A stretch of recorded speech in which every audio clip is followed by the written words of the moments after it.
Hello guys! Kung kailan pa-spring na dito sa Romania, tsaka ako parang tinamad. Sobrang ganda ng weather today. And yung biyanan ko na babae pala. Ako sana yung magsundo nila ni Edie at tsaka ni Katyusha. Kaso nga lang, inunahan ako ng biyanan ko na babae. Naboring na yata siya dito sa bahay kasi nga hindi man siya nakapunta doon sa Bucharest dahil yung husband ng sister-in-law ko is nag-day off ng 2 araw. So kaya hindi siya pinapunta doon. Yung biyanan ko na lalaki, sobrang busy niya doon sa heater. Kinuha niya yung tubig doon. Ngayon pala ay naglata ko munggo.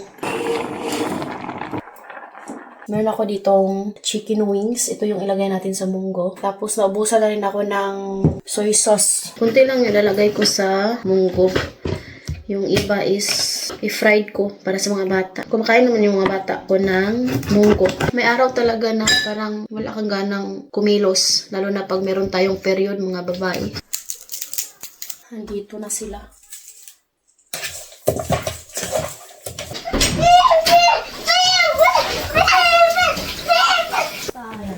Binigyan daw sila si Edie ng lollipop, ng teacher. For your son, mommy. Ayan guys, binigyan pala ako dito ng heart. Ganito kasi dito kapag spring. Diba, spring dito is Sunday. So, kaya advance na silang namigay ng mga ganito. Ayan. Gata siya! Pehda.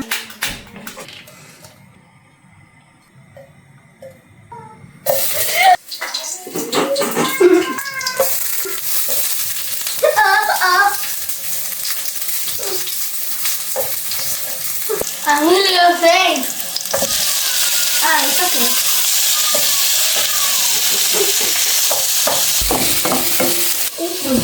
This is tomato.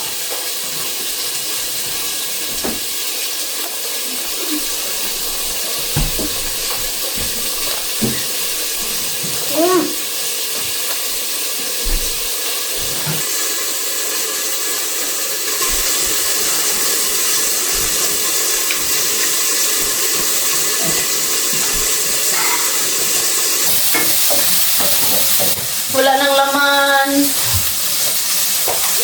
Tingnan nyo, naubos na ni Edie yung kamatis. Wala na tayo panlagay sa munggo. Ano ba cookies, Bobby? Na? Super? No. Dito sa abroad, hindi pwedeng luya-luya. Kailangan dasig. Hay. Kuning toast.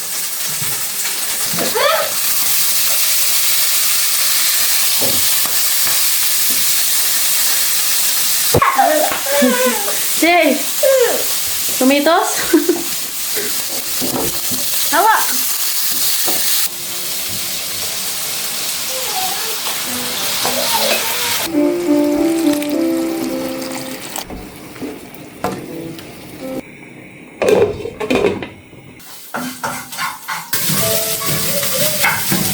Lalagyan ko ng kaunting broccoli yung aking munggo.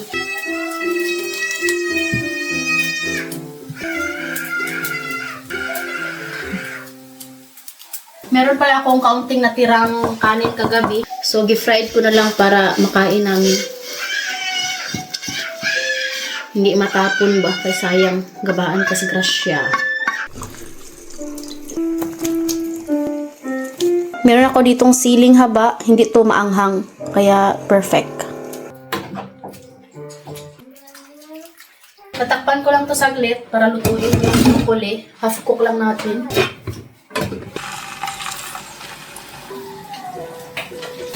Takpan lang natin para hindi siya tumalsik. Ang sarap pala ng broccoli kapag nilagay natin sa munggo.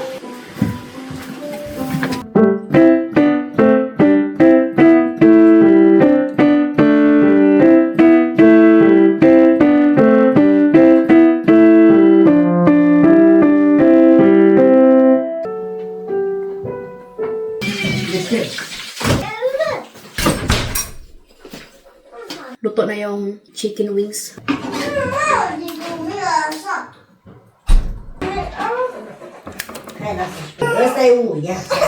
So ayan guys, kakain na kami. Luto na yung ulam na niluto ko. Thank you for watching. We love you all.